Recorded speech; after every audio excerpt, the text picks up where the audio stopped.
Hello YouTube, welcome to the brand new 2023 Suzuki GSX-8S, a middleweight naked motorcycle, near enough 800cc parallel twin engine with a 270-degree crank, which we're very used to in this day and age of motorcycling, that style of engine. This is a packed segment with a lot of competition in this sort of middleweight naked sports bike market. Recently, the Honda Hornet has just come out. I test rode that a few months ago. Absolutely blown away. Fantastic bike, especially for the price. The Honda Hornet coming in at £6,999. Despite the price, it's a fantastic bike. Great fun to ride. Not a massive fan of the looks, but riding experience, brilliant. The new Suzuki, really interested to see how it compares to the Honda, to be honest. Coming in, it's retailing at £7,999, so it's £1,000 more than the Honda Hornet, this Suzuki. So I want to find out today whether it is worth that extra £1,000 and basically how it compares to its direct competition, the Honda Hornet. Let's get into it, take it for a ride.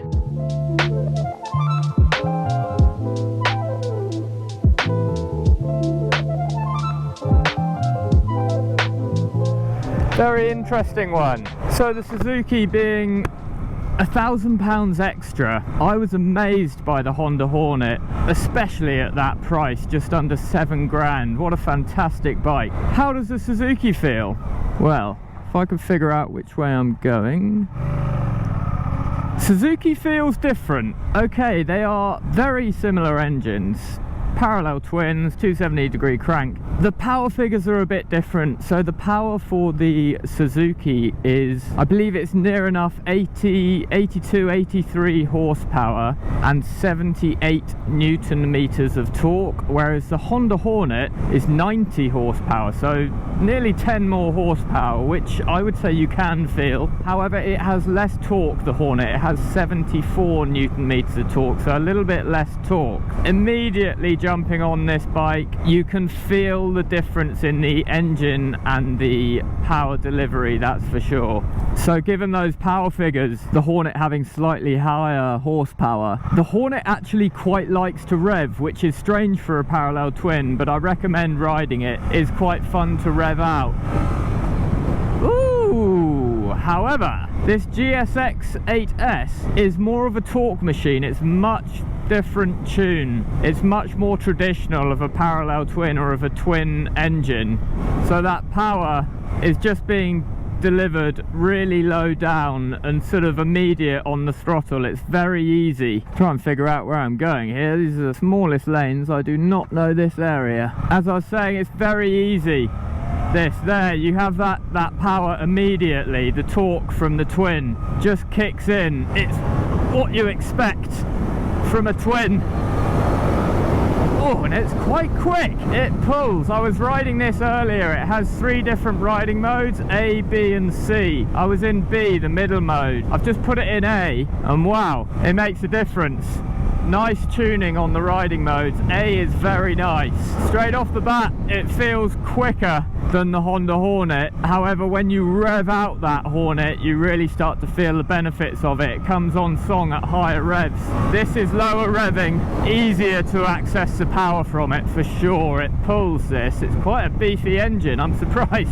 So riding positions, very similar to the Hornet. They're sort of sit up and beg, naked obviously riding styles, quite relatively wide to medium width handlebars, both very flickable feeling, but there are some definite differences there in the handling department, that's for sure. I'll go over specs a bit later, and then after the specs in the video I'll give you my final conclusion as to whether I think this is better than the Honda Hornet. It's going to be an interesting one actually, because I love that Hornet. However, jumping on this immediately, especially putting it in A mode, its most sporty mode, this is a good motorbike. It's basic, it's very well refined and very well built. You're getting exactly what you want from it. A nice, torquey, accomplished middleweight sports bike for the road. One thing the Suzuki has up on the Hornet as standard is you get a quick shifter up and down. It's not the smoothest quick shifter I've ever used, I will say that, but when you build the revs up a bit, it works a treat. So I should point out, on the Honda Hornet you can spec a quick shifter and it's only something like 200–250 pounds extra, so still comes in considerably cheaper than the Suzuki here. Oh, it gets a little bit flighty on the front end there.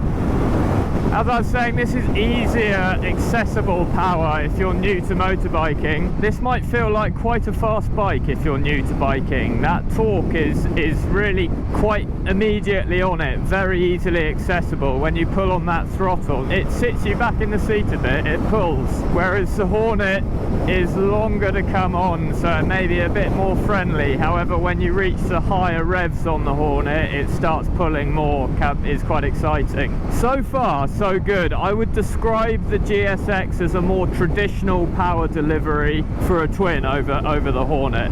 So what about the build quality? I must say, I'm not a massive fan of the looks of the Hornet, and I wasn't of the Suzuki in the pictures. However, in the flesh, in this blue, it's quite a striking blue. This looks quite cool with the blue wheels as well. It ties in quite nicely. This is a better looking bike than the Hornet, in my opinion. Yeah, and it's easier to ride fast as well. But stay with me, this doesn't mean it's a better bike. One thing to point out as well, whilst I've just noticed it, the Honda Hornet definitely sounds a lot better than the Suzuki. I've got to be honest, I can't even hear this. I can hear a little bit of the airbox, I think, but the sound is not great. I think the Honda pips it with that nice bit of trickery they've done on the Honda's exhaust. The Honda sounds really cool. Definitely beats the sound of the Suzuki. So whilst we're on it as well, we'll just do the TFT screen before we stop and go over the specs and compare the two specs. The TFT is nicer than on the Hornets. I think the Suzuki TFT is a little bit better, a little bit crisper, clearer.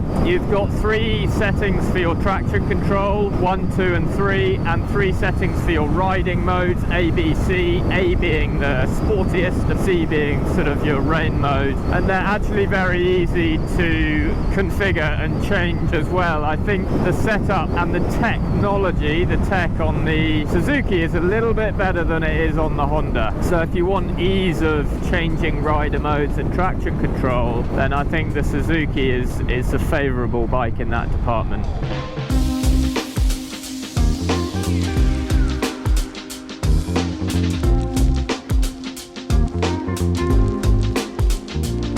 Okay guys, so it's echoey here. Should we just go over a few of the specs, give you just the numbers, and then we'll go back out on the road and explain whilst riding what I think the differences are between the two, between this and the Honda Hornet. And then finally I'll go over my final conclusion as to whether I think this is better than the Honda Hornet. So stay tuned. First off, engine. As we've been over, it's a near enough 800cc parallel twin with a 270-degree crank. Very similar engine to the Hornet. However, this delivers its power very differently. This is all about the torque. It's got a little bit more torque than the Hornet, and you can feel that. It comes in low and to mid-range, so that power is very accessible. And whereas the Hornet is higher revving, surprisingly, for a twin. Which engine I prefer, I'm not going to divulge yet. Stay tuned, but there's your raw basics.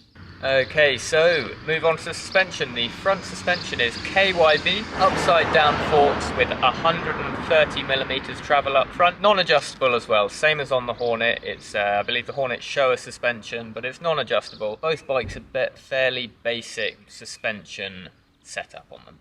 Okay, so rear suspension, you have KYB and monoshock on the rear. Fairly basic setup. I can't really distinguish between the two bikes as to which has the better suspension setup. What you expect really for a simple middleweight sports bike. It handles nicely on the road and handles the bumps and everything quite well enough. It's not exceptional plush suspension, but it is good enough for sporty riding on a British road. And moving on to the brakes, the front brakes, you have two 310mm discs with two 4-piston Nissin calipers. And the rear brakes, you have a single 240mm disc with a single piston knitting caliper on the rear. Brakes are very similar. The brakes on the Honda Hornet are actually slightly smaller. However, excuse me, you can't really feel the difference in either of the brakes there. Nice brakes, not incredible, not stand out, but plenty adequate for a bike of this sort. Okay, so let's get into the weight, which is quite a big factor with a middleweight naked sports bike like this. The Suzuki's coming in at 202 kilograms, the Honda 190 kilograms, so 12 kilograms near enough. The Honda is lighter by 12 kilograms. This is a feature out on the road. We'll go over in a bit when we're out on the road, but you can feel the difference. The Honda feels a little bit more agile. Quite surprising at how nimble that bike is. I personally love it. It depends what your riding style is like. For a lightweight sports bike, I think nimbleness and agility is a big feature, and the Hornet really does that well. The GSX, the 8S, is more planted in the corners with that extra weight. It is more, you could say, confidence inspiring coming into a corner. You feel more connection with the road. It really depends on your riding style, which you prefer. I personally prefer, in a bike like this, the agility of the Hornet.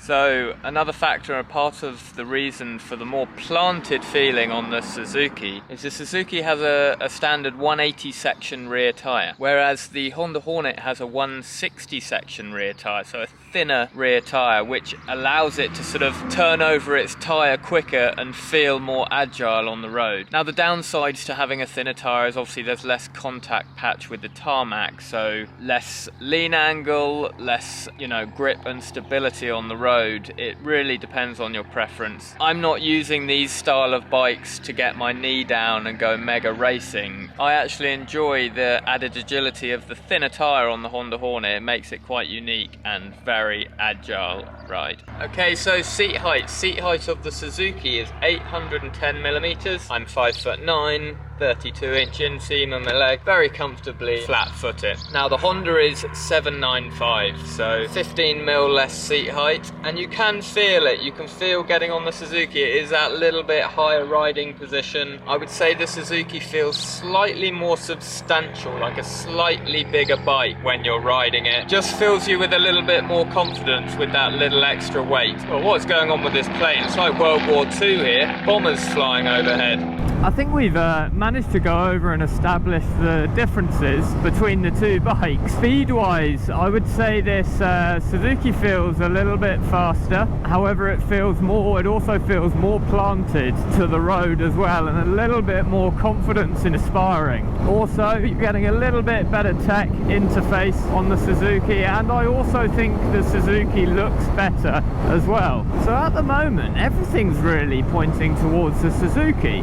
However, there's always a however. If I were to buy either the Honda Hornet or the Suzuki with my own money, bearing in mind the Hornet is £1,000 less than the Suzuki, even regardless of money, I would buy the Honda Hornet. A multiple of reasons. I prefer the agility, slightly lighter weight, and this is going to sound a bit strange, but I actually prefer the engine on the Hornet as well. It's got a softer delivery down low. You're not getting blasted by torque. Yet there's just more to discover in the Hornet. I find it more exciting. I feel like it's got more to give, more to explore when you're riding in the engine range and the rev range, whereas with this Suzuki, it's got no surprises. It's so traditional. It's giving you everything immediately. You've got all of the torque, low to mid range, it's neutral handling, it's planted, but that's it. There's nothing there. I find the Hornet more exciting. I like exploring deeper in those rev ranges. I enjoy the slight twitchy agility of the bike as well. I just find it more fun. This is a great bike, don't get me wrong, and I think lots of people will prefer the Suzuki. Just personally, I think the Honda Hornet has more to give,